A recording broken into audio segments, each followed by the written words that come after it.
Yo, what's up, people? This your boy Trey, Animation Station, and today I'm giving you my review of Hunter x Hunter episode 104, titled Doubt and Hesitation.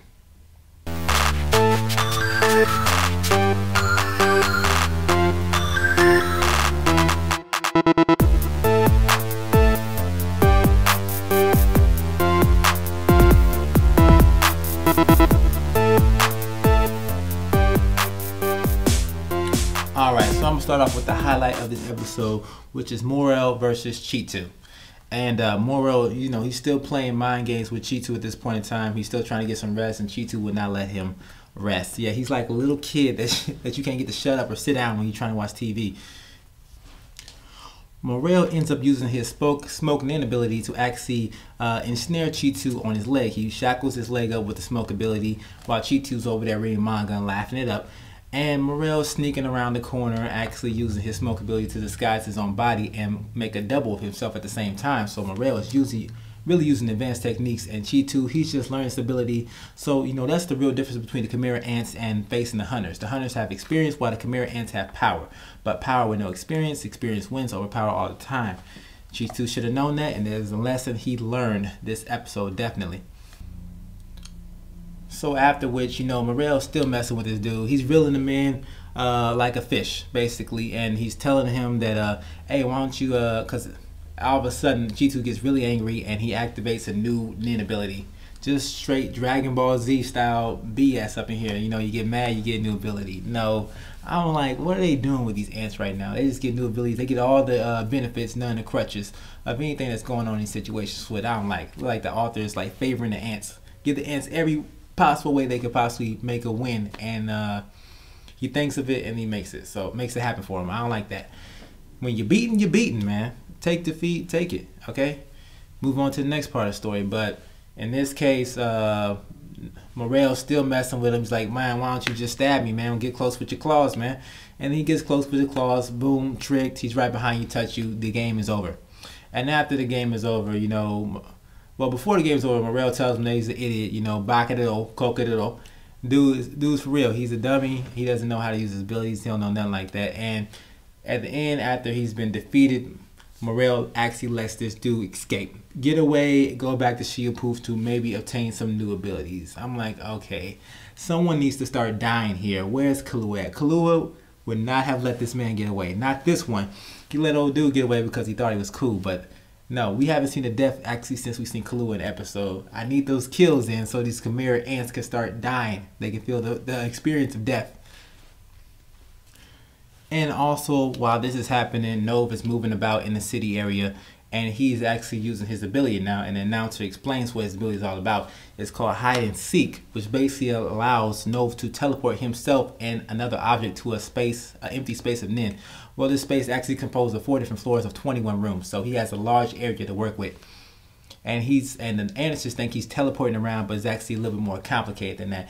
And Nov sees Flutter off in the distance, and he sees that he is a threat that needs to be stopped. So he actually takes part of that and takes care of that actually pretty quickly. We don't get to see that happen, but he takes Flutter out of commission. And then he calls Morel up after Morel's done with his fight, and they both convene in his Nin space area, talk it out, and figure out what they're going to do next for the next plan. And Leo, he has his back up now. Finally, they have arrived, and he's looking pretty stupid because without Flutter out of commission, that is his eyes in the sky. He has no way of knowing where the enemy is. And he pulls out of his pocket this, it's called the Rento IOU dispenser, which looks like a old ass 30 gigabyte iPod video. I mean, and then with this thing allows him to basically borrow someone else's Nin abilities for 1 hour. The conditions being that he has to either see the Nin ability or know of his name, and the person he's borrowing from has to owe him a favor. So that's why he keeps asking everybody, you know, you owe me one, right? You know, you owe me one, right? So he actually has Cheetu's ability as well in the pockets if he ever needs to draw that out. But he is so worried about exposing his Nin abilities right now. It actually reminds me of that moment in Bleach when a lot of the generals were scared to show their Bankai to people in case, because they didn't want to expose themselves, they want to safeguard themselves. But, you know, put yourself out there. Put yourself on a limb. See, Leo, what he's trying to do, he needs to watch his front and he needs to watch his back. He's trying to do too much, man. Worry about the threat right now. Worry about the hunters, man. Then worry about the ants, man. I don't know what you're trying to do with the ants, but man. And the other ants, they are aware that Hagia, or Leo, which he likes to be called now, is plotting, and they are aware that it's not going to work. Only he is not aware that it's not going to work. So he's still trying to do his thing. But he gives Flutter's ability, and that's the end of the episode right there. But before that, we gotta look at the king. The king is still playing games with I think her name is Komugi. Komugi, I think is how you pronounce it. He's still playing Gogi with her, and Shield Puff is in the background. He's actually getting worried. The king is officially obsessed with this game now. He is not eating, he is not sleeping, he is not taking a moment out of his time, and he is actually enjoying himself. He doesn't know what this feeling is. What is this? Is this joy? I can't believe I'm happy. I'm playing the game with a kid. I'm getting excited. I'm getting happy. I'm supposed to be getting frustrated that I'm losing, but I'm actually anticipating the next battle. So yeah, those are called emotions, man. Learn to embrace them.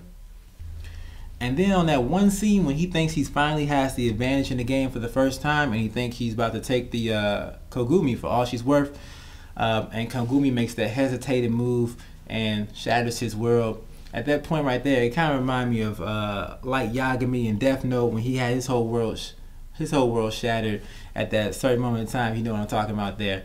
But I like the imagery and the animation that was going on in the background.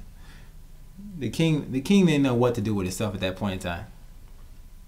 And then he was trying to figure out, was Komugi trying to make a fool of him, because she actually hesitated. He's like, why did you hesitate? You could have made that move a long time ago. Are you trying to like just ring me along? Are you trying to make fun of me, huh? And her answer is actually what kept her from dying, because Cheetu saw it and he's like, uh-oh, the king has escalated. This game is not he's taking it out of the game now. It's not no longer in the game. First it was the battle of the game, and now it's like, hold on, are you trying to embarrass the king here? We got an issue.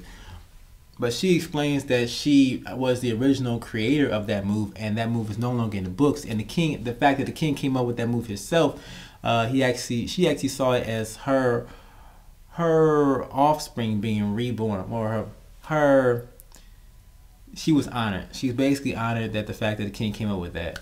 And I thought that was a pretty good scene. And I don't know where the king's going to go from here, because it looks like he's developing emotions and stuff like that. So you may see a change in character. The king, he's not really worried about world domination at this point in time. Only thing he's focused on one thing, and that is beating this girl in this game called Gogi. So yeah, people, that is the episode. This is your boy Trey signing off here. Overall, a pretty good episode, yeah, but I want to see some more action next time. And don't let these ants get away. These ants are too dangerous to get away. Cheetu has killed, still destroyed. He deserves to die. All right? So don't let him get away. All right. See ya.